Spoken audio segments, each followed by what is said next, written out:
Avant de passer au résumé de la semaine sur Electib, pensez à vous abonner à TeslaTib, la chaîne 100% Tesla, SpaceX, Starlink, tout ce qui entoure Elon Musk en gros. Donc 453 abonnés, 116 vidéos effectuées déjà sur cette chaîne. Donc on chôme pas, hein, en 3 semaines, 116 vidéos. 5 par jour à peu près, entre 4 et 5, ça dépend, mais c'est plutôt 5. Donc je vous bombarde pas, ça va. Ça reste une moyenne correcte je pense. Et puis voilà quoi. Allez, on passe au résumé. Allez, c'est parti pour le résumé de la semaine, toute l'actu qu'il y a eu cette semaine sur la chaîne, pour ça vous abonner. Surtout, c'est important, et à activer la cloche, également très important. Allez, c'est parti pour le résumé de la semaine. Les 5 actus VE du 14 août 2023, il y en a eu 4 sur TeslaTib. Lien dans la description. Alors en Espagne, un arrêt de bus solaire permet de rafraîchir les piétons en cas de canicule. Un principe pas mal pour le coup. Ça va être important dans les années à venir, hein, vu que la planète se réchauffe, n'est-ce pas? Même si on le dirait pas avec l'été 2023 qu'on a eu pour l'instant, globalement. C'est pourtant le cas. Voici pour que le Rivian RS mange ses pneus en moins de 10 000 km. C'est quand même pas beaucoup, hein. Nicolas interrompt les ventes et rappelle tous ces camions électriques suite à des incendies. Donc c'est des camions à batterie, ça concerne pas les camions à hydrogène. Il n'y a pas de problème pour l'instant de ce côté-là. La MG4 est plus vendue que l'ID3 et la Mégane E-Tech en Europe en juin 2023. La Mégane en perte de vitesse, on l'avait déjà vu hier. Et ensuite, donc, pour finir, révélation importante concernant le cimetière géant de 10 000 voitures électriques neuves en Chine. Il semblerait qu'au final, elles ne soient pas neuves, elles soient pas... Enfin, du moins pas toutes neuves. Il y en a certaines qui sont neuves, mais c'est qu'une minorité au final. Donc le youtubeur qui avait balancé ça au début, en premier lieu, bah, on peut se demander s'il avait été pas payé pour balancer des fake news en fait. Bon, au moins la clarification est faite.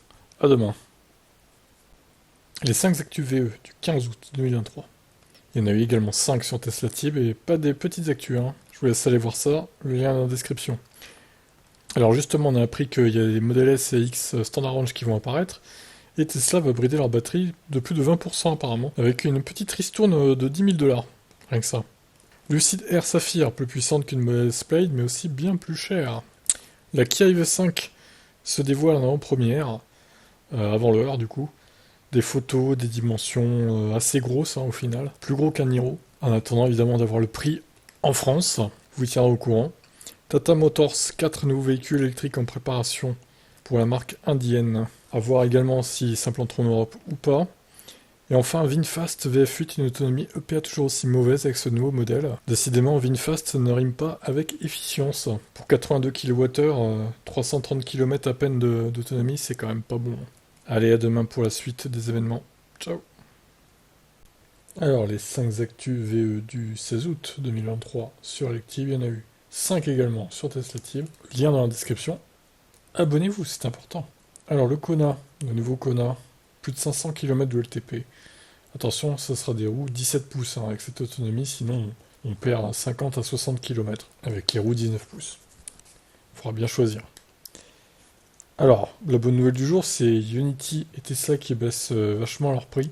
Surtout Unity qui perd 10 centimes, donc ça passe de 69 à 59, et même 39 pour ceux qui ont un abonnement. Et Tesla, certaines stations sont à 28 centimes apparemment. Vous savez que bon, chez Tesla, ça change en fonction de la station, hein. Ça varie de 2-3 centimes en général, donc ça dépend des stations en fait. Mais bon, globalement, ça reste beaucoup moins cher qu'Unity. Fisker officialise l'arrivée du connecteur NACS Tesla sur ses véhicules. Voilà une bonne nouvelle pour eux, et pour les futurs propriétaires de Fisker. De nouvelles infos et photos concernant le Fremantle Highway. Les VE accusés trop vite apparemment. L'enquête se poursuit. Tesla diminue de ses prix de près de 20% en un an. Volkswagen et BMW en forte hausse. Et les autres constructeurs, bon, c'est un peu du statu quo, quoi, finalement. À demain.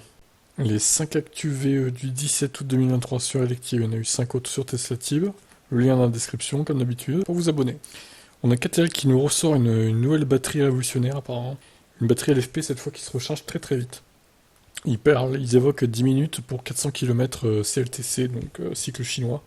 Ce qui fait 10 minutes pour 300 et quelques kilomètres chez nous. C'est déjà pas mal, remarque, pour une LFP.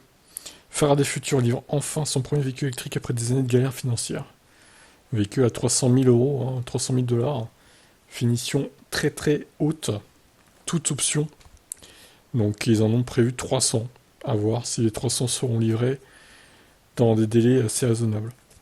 Jaguar va revoir totalement sa gamme électrique, la IPS stoppée dès 2025. pour faire passer une berline et sûrement d'autres SUV du coup, avec une nouvelle plateforme. GM va prolonger la production des Chevrolet Bolt EV plus longtemps que prévu. Plutôt une bonne nouvelle pour ce véhicule abordable. Et pour terminer, Stellantis, pour baisser le prix de ses voitures, Tavares veut réduire les vacances de ses employés. C'est pas cool ça, Carlos.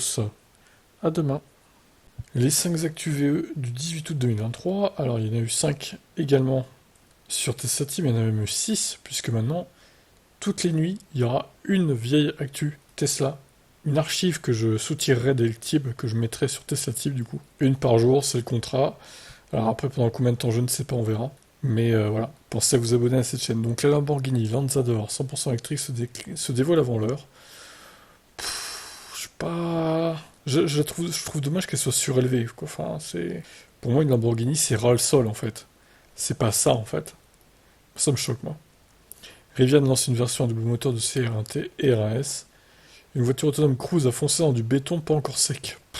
C'est hallucinant. Il va peut-être falloir arrêter que ces voitures autonomes, elles sont pas au point, hein. NIO lance une station d'échange de batterie encore plus rapide, 2 minutes 30 seulement pour changer la batterie. C'est juste incroyable. Bon, dommage qu'il faille payer une location de batterie pour accéder à ça. Du coup, tous les mois. Mercedes va dévoiler une CLA électrique au salon de Munich dans quelques semaines qui concurrencera donc la Model 3. Et à demain. Alors, les news du samedi 19 août 2023. Des vélos cargo électriques à 4 roues remplacent des camions de livraison à New York. Alors, pour l'écologie c'est bien, pour la sécurité un peu moins, parce que bon, le mec, il peut se faire braquer, il n'y a même pas de porte, enfin, je veux dire, pas terrible hein, pour la sécurité quand même. JD Power classe le réseau Tesla Supercharger par premier des réseaux de recharge d'Amérique du Nord. Bon, je dirais que c'est mérité, hein, de toute façon, même en Europe, je pense qu'il est largement devant les autres niveau fiabilité. Même si, des fois, il y a des bornes en panne quand même. Lamborghini Lanzador 100% électrique, plus de 1300 chevaux, mais pas avant 2028. Donc de nouvelles infos, de toute façon, cette voiture est ratée, hein, je pense que ça va être un bide total, hein. Ils vont se plaindre après qu'ils en vendent pas, mais bon. Honda confirme qu'ils adopteront le NACS de Tesla en Amérique du Nord dans un premier temps. Acura dévoile son SUV ZDX 100% électrique avec 102 kWh de batterie. Rien que ça. Donc Acura, c'est qu'en Amérique du Nord également. Peut-être que ce véhicule arriverait badgé Honda en Europe. À voir, hein. Pourquoi pas. Ça ferait un véhicule de plus du coup. Et enfin, pour terminer la semaine, les news du 20 août 2023. Il n'y a pas eu beaucoup là, hein. Peu de vidéos. Mais des vidéos de qualité évidemment. La Mercedes EQG version contrefaçon en vente sur un site de vente chinois bien connu. Donc là, c'est des batteries au plomb, franchement, 45 km/h à peine. C'est une toute petite voiture en plus. C'est grosso modo de la merde, hein, on va pas se mentir. Top 10 des nouvelles voitures électriques les plus attendues pour la rentrée 2023, dont la Model 3 Highland. Mais pas que, Scénic, électrique, la Mercedes, la nouvelle Mercedes basée sur le concept QXX aussi, mais en version taille réduite, a priori. Et bien d'autres à découvrir dans cette vidéo. Et enfin, la dernière, et non des moindres, presque 30 minutes, 29 du coup. Et le replay du live que j'ai fait sur Tesla Tib, hein, du 19 août. Là, c'est la partie toute marque confondue. La deuxième partie étant sur Tesla Tib, évidemment, la chaîne 100% Tesla. Tous les liens sont dans la description encore une fois. Je vous invite à vous abonner si ce n'est pas fait. Et à demain pour de nouvelles aventures. Ciao.